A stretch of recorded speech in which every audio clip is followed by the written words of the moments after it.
You're listening to the Piano Teacher Primer podcast, designed for piano teachers just starting out and those looking to spark creativity with fresh ideas. I'm Angela Toon, here to bring you effective techniques, exciting interviews, and actionable tips to set your studio on the right path. Let's dive in.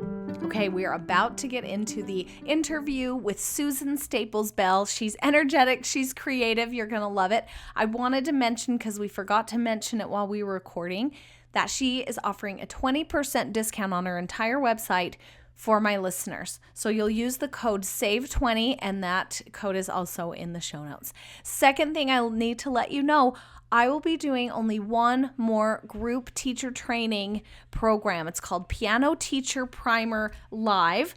And it's been really fun to do these groups because it's been different than my online course. So I have an online course for those who've never taught piano before, need the basics.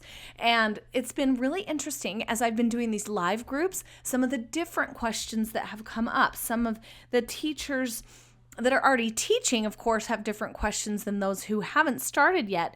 And so if you've seen my free first piano lesson, how to teach a first piano lesson, I've had a great response with that. But one of the most common things I hear is, what do I do next? What do I do after the first lesson or the first few lessons? And I feel like I need a plan so that I don't come to lessons unprepared. What method books, what supplementary books do you recommend? How do I fill the lesson time? These are actual things from actual clients that we've been able to work on. What about if students don't seem to be reading the notes very well? What can I do to help them? So I dive into my best teaching tips. I give you my recommendations and like the real deal, and then even a little bit of business help and how to find students if you want to teach, but you just can't find the kids to teach. Anything you need. And I could give you some more ideas each week here on the podcast, but wanted to let you know there's a form linked in the show notes. It's just a simple Google form just to let me know that you're interested possibly, and I can give you some more information on the Piano Teacher Primer Live. It's coming up next month in February 2025. Okay, here is the episode with Susan Staples Bell.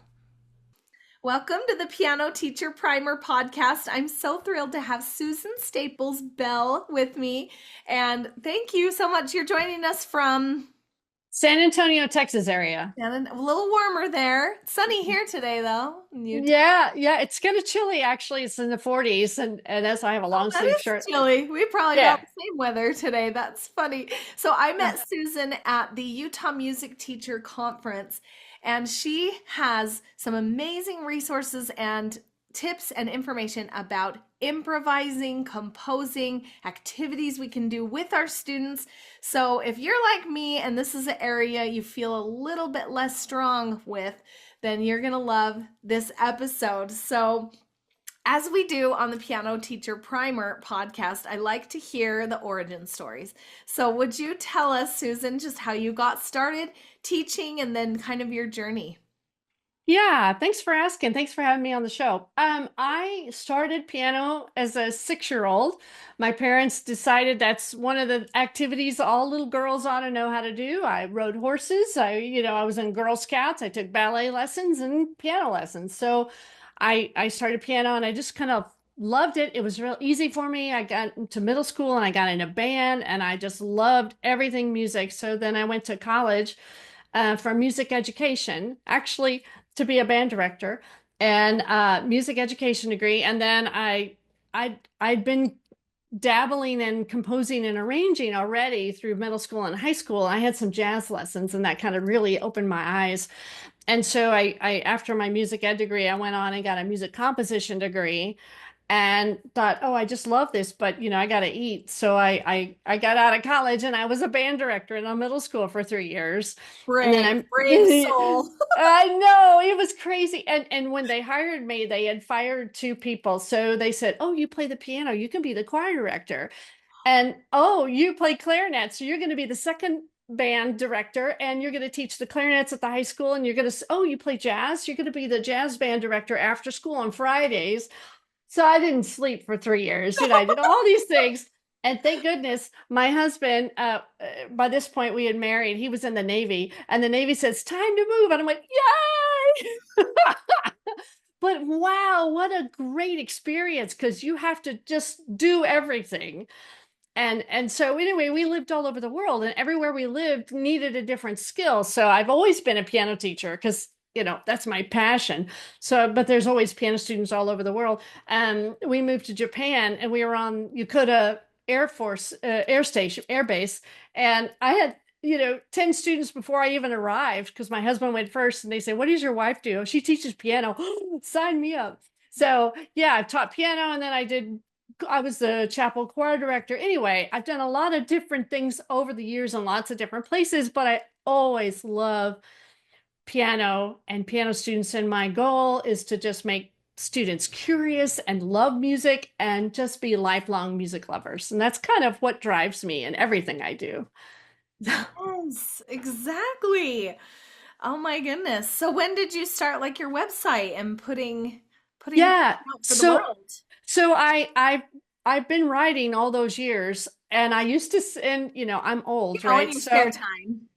in my spare time, well, because if I was a choir director, I thought, man, I would like to write for this group. Or if I've written for jazz band, I've written for concert band, I've written for these groups that I'm in, handbells, and I said, ooh, I would love to do that. So I've written all these years. But back in the day, to get published, you had to send in a cassette tape of your performance and a score and a cover letter. And I have many rejection letters because I didn't know anybody, and you really, to get into publishing, you need to know somebody. And anyway, it's a hard journey. So finally, I just kind of gave it up and I just write for my friends and I write for my students. And I was a mom, and I still am a mom. He just doesn't need me anymore. But you know what I mean? These kids grow up. But so in 20, I had to think about this. 2019, I discovered Sheet Music Plus, and they allow people like me to self-publish within their framework. And so that's how I got started, and I remember the fall of 2019, I had 3 pieces on Sheet Music Plus. What Child Is This? Um, oh gosh, one other Christmas song, but Baby It's Cold Outside duet. And people went, who is this lady? And I would make videos playing with myself. I dress up in costumes, and everybody said, oh my God, it's so fun. So then I started to grow my name, and COVID happened, and everybody needed digital music. So thank goodness that was a big boost for me. But then in 2022, Sheet Music Plus changed the way they did stuff, and it was advantageous for me to start my own website. So my website's not really that old; it's just 2.5 years old. But I've learned a lot, and it's a big responsibility doing it yourself. Yeah. So but I do everything myself. I come up with the idea, I write the music, I do the engraving, I do the recording, so I have performance examples. I Good. make backing tracks for all the ensembles that I do. I make the covers. I mean, I get graphics split, but I design all the covers myself. I do all the marketing myself. I run the website. It's a Squarespace site, so I do that myself. And I'm getting, Woohoo! did I mention I'm old? And I'm like, someday I've got to retire, but we'll see how it goes. It's really No it's taken tricks. off. It's taken off, and it's really so exciting to Yay, so meet teachers exciting. like you that love my music. I thank you. Yes, absolutely. No. All right. Well, let's lead into some of the things that you were teaching me at the state conference, some of the tips for improvising for teachers that can support their students in improvising Yeah. and some activities that So you. it's a wonderful gift that you can give your student to let them be creative. And when I was growing up, I would get bored with the repetitive practice. So I would start noodling, I would start improvising, and my teachers and everybody, oh, don't do that. Well, my parents noticed. And Stop so playing around and practice I your pieces. exactly. Well, my parents noticed, and they got me jazz lessons. And this crusty old man did, and it was the coolest. It opened my eyes, and I was like, wow. Because, at that point of your life, you think all the music is written by unreachable composers, maybe dead Europeans or whatever. But Mhm. he said, no, people are making music now and you can too. And so I think that's a powerful message to tell students. And so some of the resources I've written are to make it easy for teachers who are not familiar with doing this, giving you step by step instructions to let your students try these ideas. So I have a book, a method book I call Exploring Improvisation, 30 prompts to unleash your inner cool. And it walks you through different little exercises to try this. And the first 5 are for babies, like an easy tip teachers can do. And I've done this with so many students, even at the first lesson, students instinctively know how to do this. So make a rainstorm on the piano. So what does a rainstorm start with? Well, maybe drizzle, and they'll go in the high keys and just tinkle, tinkle, tinkle, kind of thing. What does thunder sound like? Boom, they smash the low. And just have them describe a story or describe an emotion. That's a great first activity to get students to improvise. They don't even know they're doing it, but you've unleashed their curiosity and creativity, and it's so easy. That was the first thing I would say. Um, Another thing that I love to do with my students, that's super easy, is to put their right hand in a D minor pentascale. So Okay. just D, E, F, G, and A. That's it. You only have 5 notes. That's all you get to do. So tell them, can you play a few notes? So they might go D, E, F, whatever. I sang the wrong pitches. But that's okay. They'll explore, and it's like, well, can you make a pattern? What a D, F, F, E, F, D. Those are the right pitches. And so get them to do, and then while they do that, say, hey, keep doing that. And then you sneak over and make it a duet and maybe play a D minor chord, B flat chord, Uh-huh. C chord, and a D minor chord. That's it, 4 chords. And they just keep playing because guess what? That pentascale D minor, it seems to work. Almost every note works with whatever you play. And as the teacher, you're looking at what notes they're using that they Yeah. created, Yeah. and then you're thinking that note could go with this chord. So if they play DFF, that obviously outlines the D minor chord. Right. And then so on. So whatever Right. note they're playing, you could try, we don't have to be perfect either. We could just try a chord and realize, oh, that doesn't fit, try another one. Right. Or actually, if they play a note that doesn't fit, say, change it. Why don't you go up one or down one and see if that fixes it? Because everything is thirds, right? So Yeah. if I'm a D, F, and A and they play an E, well, the E can easily go to an F or it can go to a D. So, Yeah, don't they say that in jazz? The right note is only a step away or something? absolutely, that's it. There's a lot of truth in that. Yeah. So, and actually, too, it's okay to embrace the dissonance. Uh-huh. Sometimes that tension is what we're looking for. So I try to, at this point, no judgment whatsoever. Whatever they do is good. And if they say, "Oh, that doesn't sound right," why don't you change it? Try So it. you can go with that. So I love to do Oh, that I when think I, that's really important to not squash their creativity, to enhance it is to use exploratory words with them, right? I think the language is really crucial rather than wrong and right. yes, Often when we're reading notes, there's a wrong note and there's a right note. But when you're creating it, it's try this, try that. What would it sound like if we did this? More open-ended kind of right. questions and language and encouraging.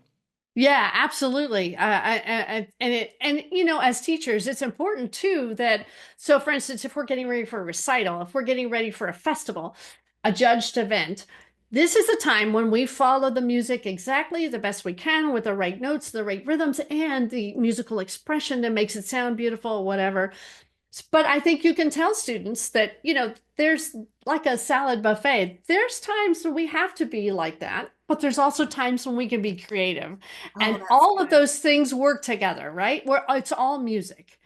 And so, yeah, my students, we do a lot of lead sheets in lessons, especially at Christmas. I have a method book of 20 favorite Christmas songs, and it's just from the beginning. Jingle Bells played just the root note, but all the way up to Bleak Midwinter, where we had these fabulous left hand patterns.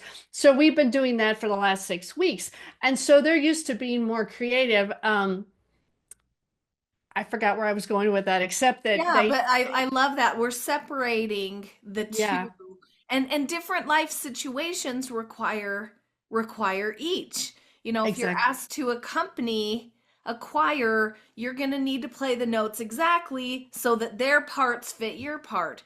Correct. But like I was playing at a family party and they wanted me to play the 12 Days of Christmas, but they were all in different accents and voices, and it was hilarious. And so I was playing up high and I was playing down low for the robot voice, and Yes. arpeggios with the opera one. So I was kind of improvising depending on whatever style they were singing in. So that required a totally different skill set than like accompanying a choir.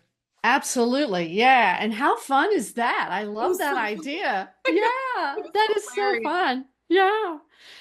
Yeah. So, creativity is good. I use it all the time. It used to get me in trouble actually, because I was in college. They said, "Oh, you're a piano major. You should accompany the chapel choir." And I went in and they were singing some Fauré, and I said, "I can't play that." So I looked at the chords and I started making stuff. The director said, "What are you doing?" What are I you said, doing? "I can't play that. I can make something up." And they said, "No, send her back to jazz band." It's not gonna work. That's okay. We all have different skill sets. Improvisations on foray. Yeah. But it's funny because I'm the pianist at First Methodist in New Braunfels here. This is close to where I am. And routinely, I totally change the accompaniment all the time because they'll say, well, the choir is very weak in this part. Can you play their parts? Or, oh, this accompaniment too heavy. Can you lighten it up? And so I'm on the fly, constantly making things up. And when they hired me, I said, I hope that's okay because that's my gift. And they said, oh, as long as it makes it sound good, we don't care. Great. Thank you. Yeah. And this opens up students to more opportunities because if they have to say, no, I can't improvise that way, dance studios. Yeah, I have some friends that play for dance studios and it's improvisational. They want it to sound like blank and you make it up.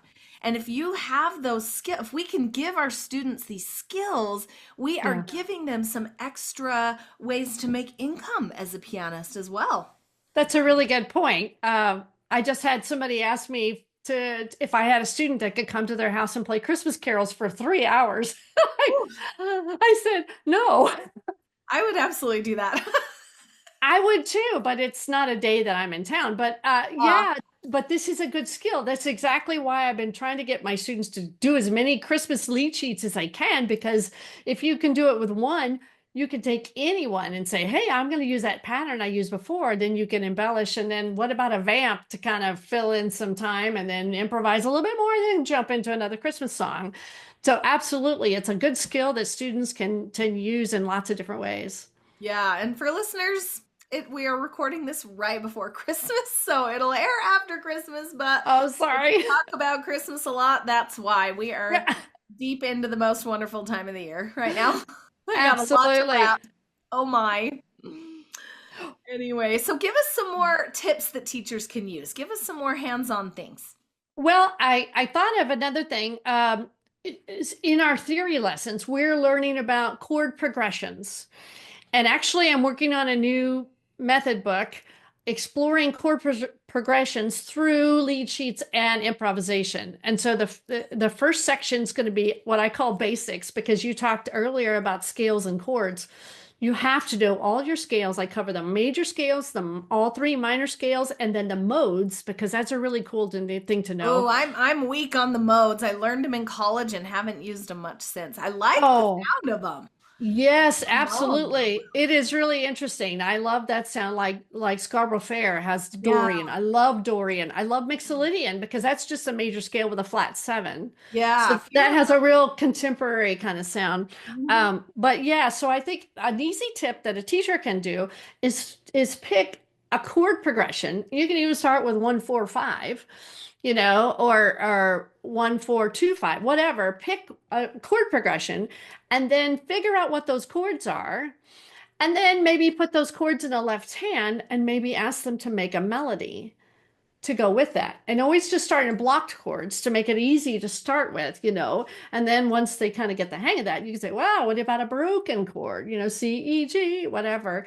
So I think explore right now I'm heavy into exploring different chord progressions. How am I going to talk about teaching that each lead sheet has a different chord progression, but also a different left hand pattern and a different tune that makes it unique? And then how am I going to take an totally improvisational section just using chord progressions? This is all sparked, by the way, because my church, the pastor decided about 6 weeks ago that he wanted me to improvise during his sermons. Oh, while he's talking. While he's talking, kind of near the end, wrapping up, but he gives me a cue, like a slide on the projector or a certain word that he's talking about, and I'm supposed to start Oh, playing. yeah. Okay. That's cool. It is very cool. When he first started, because I play for the 11 o'clock service, there's also a praise band service, and we have another gentleman who was already doing this, and he just plays a synthesizer and kind of just nondescript. Anyway, I'm an overachiever. I couldn't just let that go. So I said, well, give me a mood. What is your message? And sometimes he gives me an outline like, okay, is it going to be reflective? Is it going to be heartfelt? Is it going to be sad? Is it going to be, what? And so that's something teachers can do, is take an emotion Ooh. and tie it to a chord. So for instance, say, hey, we're happy today. What does happy sound like? And they might play C. I think happy sounds like D major, but if students don't know that chord yet, they can start with C because that's a happy sounding. Play me a melody in C, C, G, G, E, G, C. I did that in minor though, but C, G, G, F, F, G. Maybe that sounds too modal anyway. They can figure out something that's major and happy. So anyway, I've been, and I have to make a Using it in confession. real life. I have to make a confession. I'm not real good on the theory rules. Oh, yeah. I've always been just my ear takes me there and I can just do it. So that's what I've been doing in the sermons. I was like, okay, I want something happy. Well, maybe that would be D major. Where does my ear go next?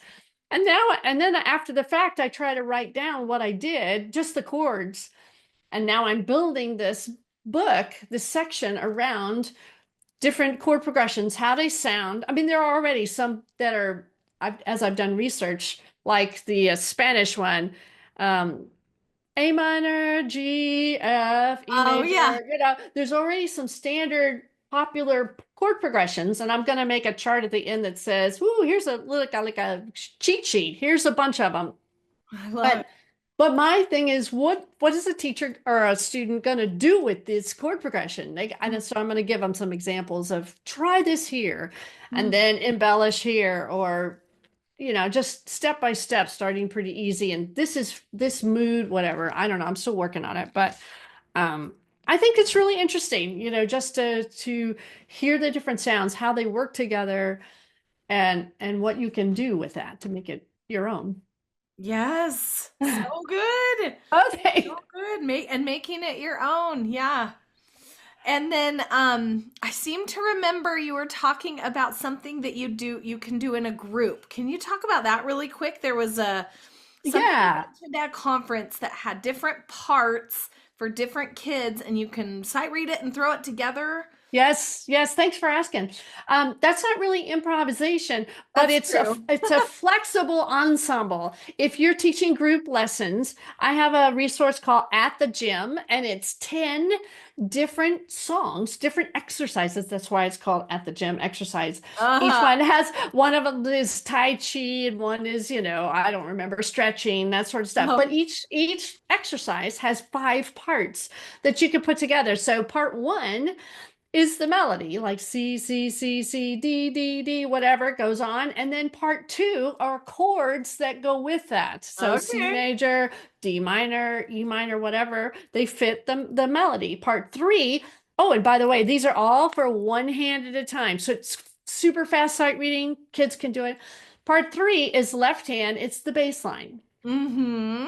Part four is a counter melody. It can be played high on the piano, and it's just Okay. another melody. And by the way, sorry, I keep throwing things in. Do You it. can have all the kids on one piano. It all fits on one I was just piano. gonna ask that. Yeah. Yeah, it's organized that way. Low C, the second line in a bass clef, is the bass line. And then the chords can be, like bass C, the second space, or Mhm. you could do it in middle C. It just depends. And you can move the melody to a C above, and you can do counter mellow way high. Part five is rhythm, rest, whatever. And I've had families. I have three brothers I'm teaching right now, and mom always comes. So I throw mom on the rhythm part. And I have the brothers, which, the oldest is 11. So he'll say, oh, I've done this before. So he'll do the chords in right and the bass in the left. The 9-year-old is still really fascinated with chords. So he just loves to do chords. Sometimes I get him to read the counter melody.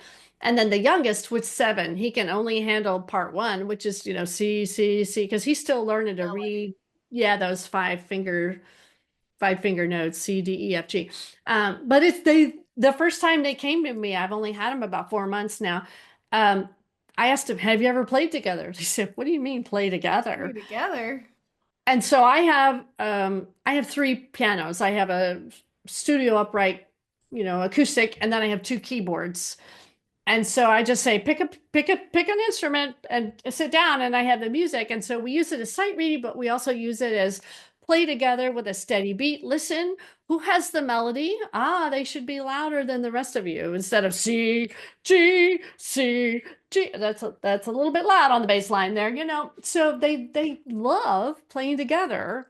And they think that's really cool. And it's kind of a sight reading, but we've been reinforcing. And I love that concept. So I used it with Creative Christmas.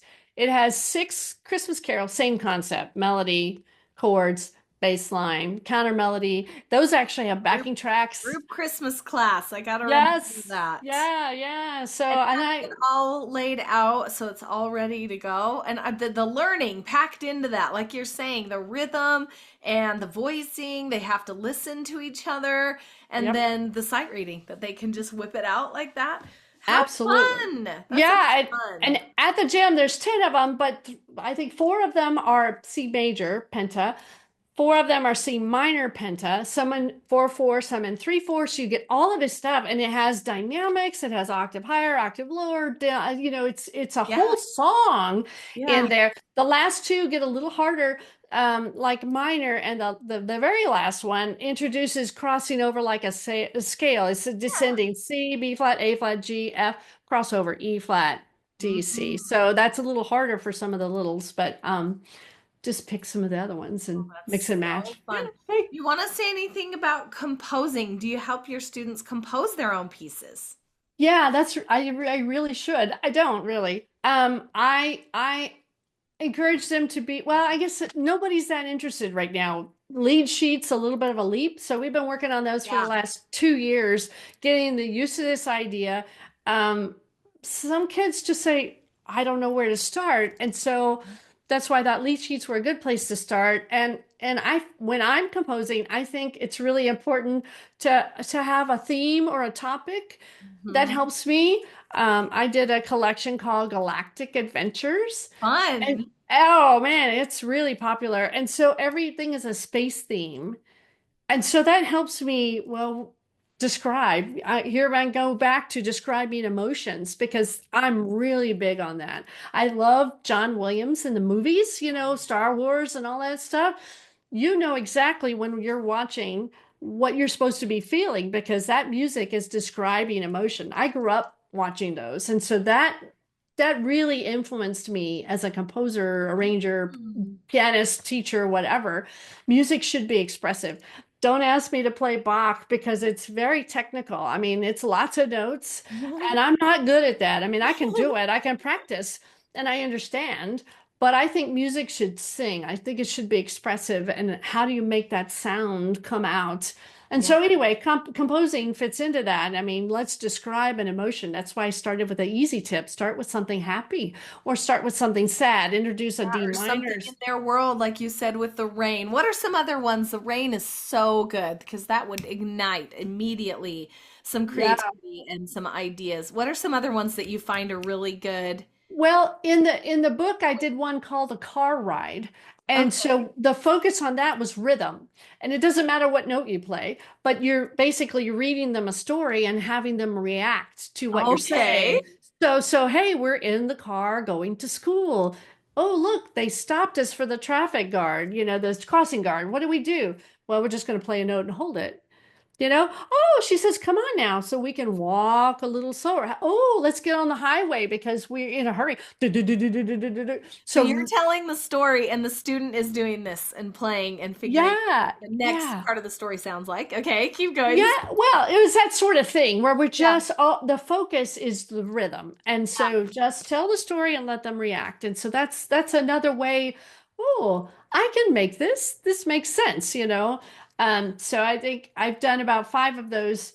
Another favorite is a Zen garden. I just what I call it because I just use the black keys. Uh-huh.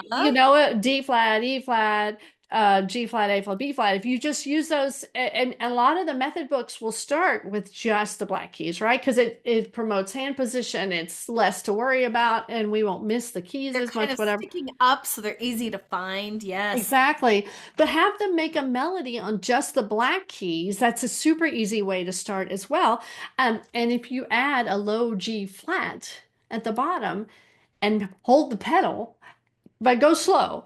That's why I call it Zen Garden. Just we want to create something soothing, make a melody. And I said bonus points if you can make a pattern like D flat, E flat, G flat, da da dum, da da dum, bum ba da.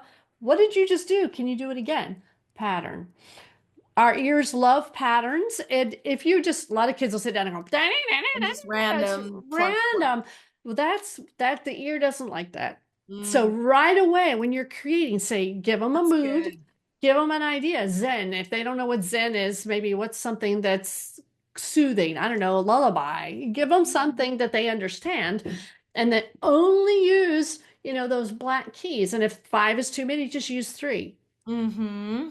Just get them started, and that works really well. A lot of students do. You got to pull them back from the random and crazy fast, especially boys. Yes. Yeah, no, this isn't that.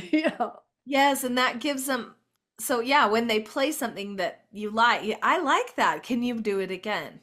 Yes, Can yes, you make a fostering that. pattern out of that? Or can you take that same pattern and move it higher? Ooh, what does that sound like? Absolutely. Yeah, I love Oh, like if you're in a major like C and you move that pattern to D, sounds different, doesn't it? Why, Or you can further talk if they're older, oh, make it F sharp. Oh, is it sound similar because they're both major now? So so I've used that example for transposing because in some of the books they talk about transposing, especially from G to C, because that works real easy. If you yeah. just know the fingers, it's pretty much unless there's an F sharp in it with G, that's the only Yeah, time. some method books will have like bonus, Right. play this Yeah. in a different key. Yeah. And so as you're getting them to be more creative, they're like, oh wow, we can move it around and that's kind of cool.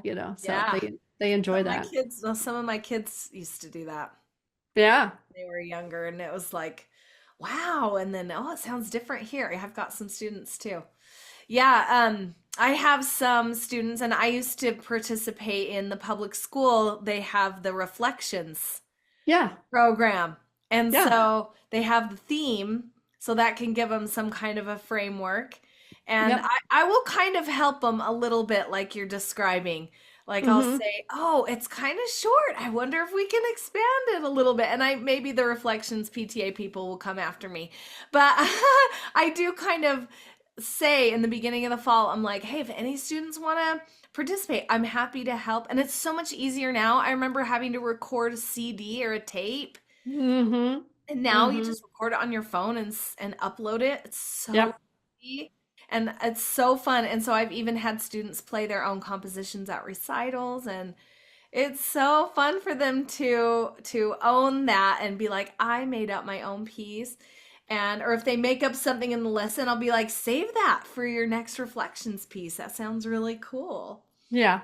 That's really neat. Yeah, it is a lot easier nowadays. I mean, I use the voice memo on my phone all Yeah. the time. I mean, Yeah. I'm just like, ooh, I'm noodling, and that sounded good. What did I do? Record it. And then back in Perfect. the day, I had a piece of paper and I wrote Oh, GAD, then you try to remember. And then if you wrote the rhythm wrong, you didn't know if it's just writing, because I got my composition degree before computers. yeah. Everything was handwritten. Yeah. And And I tell so, the kids that too. Like, pull out the teenagers, pull out your phones, record what you just did. yeah, yeah. And if they have GarageBand, and they have MIDI. Oh, that is so cool because you can put in different lines, and different instruments, and they Wow. love that. Yeah. Mm-hmm. Mm-hmm. Cool. Oh, so beautiful. Anything else we've missed as far as creativity, improvisation? What else? Any last tips for our teachers? I think I'm dry. I think one thing we talked Dry. earlier. One thing we talked about was an atmosphere of creativity. Yes. Another thing I do to introduce that in a low key way is I call it copy me. It's basically ear training. Since Oh, I have multiple keyboards, I'll say put your hand in C position and your first note's a C. And I go to the other keyboard and I play. So they have to copy what I did. But uh-huh. then after they get pretty good at that, it's like, you're the leader, so you make it up and I copy you. So that's actually the Fun. very, very first step of improvisation because they don't even know they're doing it. They're just making patterns. And Yeah. I'm copying them. And of course, they love to stump the teacher because how many can you do it and try to make it wrong, or what me wrong, right? I give it very pattern, very simple, and they're going, but yeah, that's a good way. Another tip for improvisation. Copy me. They do you first, and then they're the leader. That's a Yeah. great activity. I Yeah. can see these at the beginning of the lesson to just get a little sparks if they're coming in kind of sluggish. And I can see it at the end of a lesson when they're getting kind of tired. We've already Yep. gone through their pieces and you've got that last 5 minutes. What do I do with that? I could see it slipping some little activity like this in. It'd be so fun. Yep. That's a good one. Yeah, and I'm gonna do a creativity recital this year. I've done this years ago where they either play their own composition or an arrangement, or I had some students who did not want to do any. And so they just changed the title of their piece to what they think it sounded like. So some creativity, a little bit. Absolutely. Encourage There them. are a few students when I introduce lead sheets or some of these things, they flip out. They say, I like piano because I feel in control and the music tells me what to do and I just do it. And I said, Uh-huh. that's okay. That's okay. We don't have to do these other things. I'm just offering a choice and something different. So I try to find everybody's passion and kind of lead them in that, That's and the it's beauty of it. kind of like a salad bar, there's Brussels sprouts you can try, but you don't have to, these are all the Yeah. different things in music and you can try it and you can And learn. And we like if foods. Yeah, try what's the little try a new thing and you might try a new food because it might taste good. there you go. Have them try it. And even if Yeah. they're maybe initially hesitant, see if you can just try it a little bit. And if they're not into it, yeah, go towards their interests. I agree. Right. Yeah. Yeah. 100%. Thank you, Susan. So, what's your website? And then I'll link it in the show notes as well. Awesome. SusanStaplesBellMusic.com. Yes. And I've got solos, I've got collections, I have studio license collections, especially for teachers. Oh, yeah. You can buy just one solo by itself, but then generally that's a single license. So buy it once, play it once, one student, whatever. But I also have recreational learners, adult students. So that's really for them. They want that Yes. one piece. But yeah, studio license collections are a great way for teachers. Buy it once, teach it to everybody in your studio forever. Yeah, so I was just kind of giving a rundown on the resources on my website at susanstaplesbellmusic.com. I have solos for students. I have studio license collections that teachers would be interested in. Lots of different styles, lots of different levels. Always interesting music. I think that kids are going to want to play. That's kind of my shtick. That's why I started writing some of this stuff. I also have music for worship. I'm a church pianist, so I've got music over there. I also have duets, trios, and ensembles because I know group teachers are looking for materials that's a little bit different, maybe outside the box.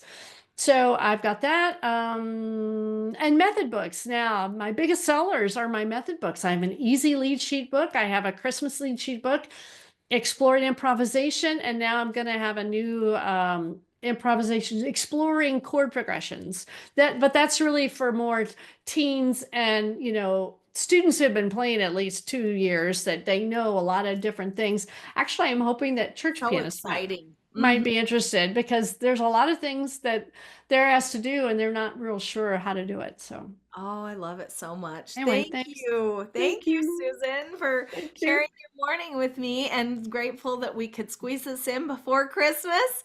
And Yay. Thank then, you. yeah, any teachers, if you have any questions about improvisation, you can reach out to Susan. And you're on Instagram as well. I think you sent it to me. Yeah, s.bell.piano studio. Uh, Perfect. yeah, That that's where as I. well. Perfect. All Thank right. you Thank you. so much. Thank Merry you. Christmas. Merry Christmas. Okay, there you have it. Remember, you can use code SAVE20, one word combined, on Susan's website, and you can get 20% off of her amazing resources.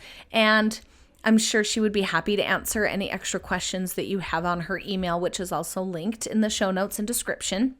And then finally, the Piano Teacher Primer Live. It's a 4-week group where we have a live Q&A. I teach a game every week, and I answer any questions and give my teaching tips so you can teach more effectively. I mean, you can figure this stuff out on your own, right? We've been through piano lessons, but it's nice to have a pro help you through and cut down on the trial and error and go higher on the succeeding and have your students succeed quicker, faster, and you'll just feel more confident than if you were just trying to figure it out on your own. So I'd love to be a trainer for you, and I've helped lots of people in the past, including my own students, learn how to teach. So just drop me a line if you think you might be interested. I can have a DM in Instagram or respond to the Google form. Thanks so much.